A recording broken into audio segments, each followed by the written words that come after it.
दोस्तों हमारे मोदी जी आजकल कुछ ज़्यादा ही बिजी रहते हैं बिहार चुनाव में, इसके प्रचार प्रसार में। बिहार के चुनाव को लेकर के काफ़ी सीरियस हैं और इसी बात को लेकर के जगह-जगह रैलियां भी कर रहे हैं। और इस बात पे पूरा मार्क्स देना होगा मोदी जी को कि इस एज में 75 साल पूरा होने के बाद भी जिस एनर्जी के साथ, जिस चतुरता के साथ वो रैलियों में अपनी बात रखते हैं, ये अपने आप में तारीफ़ योग्य तो है ही। चाहे आप विपक्ष में हो या पक्ष में हो, इस बात को लेकर के आपको मोदी जी को फुल मार्क्स देना पड़ेगा, इसमें कोई शक नहीं है। अब बात आते हैं मोदी जी के मंत्रियों पे।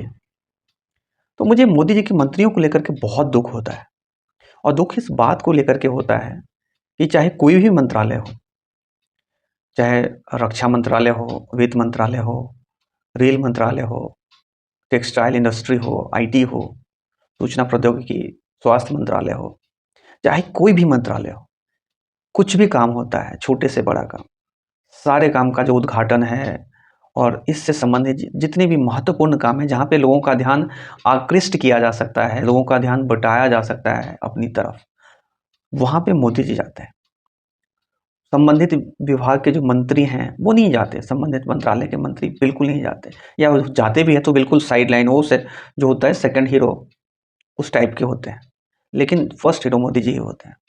दोस्तों आज से कुछ साल पहले, अमृतकाल से पहले ऐसा नहीं होता था, क्योंकि सारा काम जो होता है एक टीम वर्क होता है और अगर टीम मेंबर्स को एप्रिसिएशन ना मिले तो फिर क्या फ़ायदा। लेकिन यहाँ पर नहीं होता। वो एक इंसान है जिसकी छवि पे पूरा चुनाव लड़ा जाता है।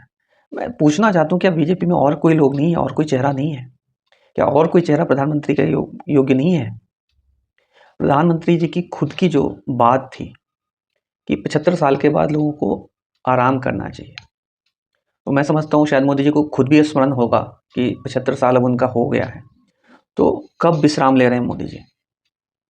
उनको विश्राम लेना चाहिए, न सिर्फ इस बात पर कि उनका जो स्वास्थ्य है, उनका जो 75 साल पूरा हो गया है, बल्कि नैतिकता के आधार पर भी, क्योंकि जिस नैतिकता के आधार पर उन्होंने डॉक्टर मुरली मनोहर जोशी, लाल कृष्ण आडवाणी को मार्गदर्शक मंडल में बिठाया था कि 75 साल के बाद जो है वो आराम करना चाहिए, तो मोदी जी तो खुद भी 75 साल के हो गए हैं। तो क्या जो अगर मैं एक ऐसी पोजीशन में हूँ जहाँ पे मैं रूल बना सकता हूँ, तो मेरा सबसे प्रथम मेरा जो दायित्व बनता है कि पहले मुझे उस रूल का पालन करना चाहिए। जो 75 साल वाली जो रूल बुक है या रेगुलेशन है, जो सो कॉल्ड बनाया था मोदी जी ने, तो क्या मोदी जी इससे बाहर हैं? और अगर बाहर हैं तब तो मुरली मनोहर जोशी और आडवाणी जी के साथ धोखा हो गया।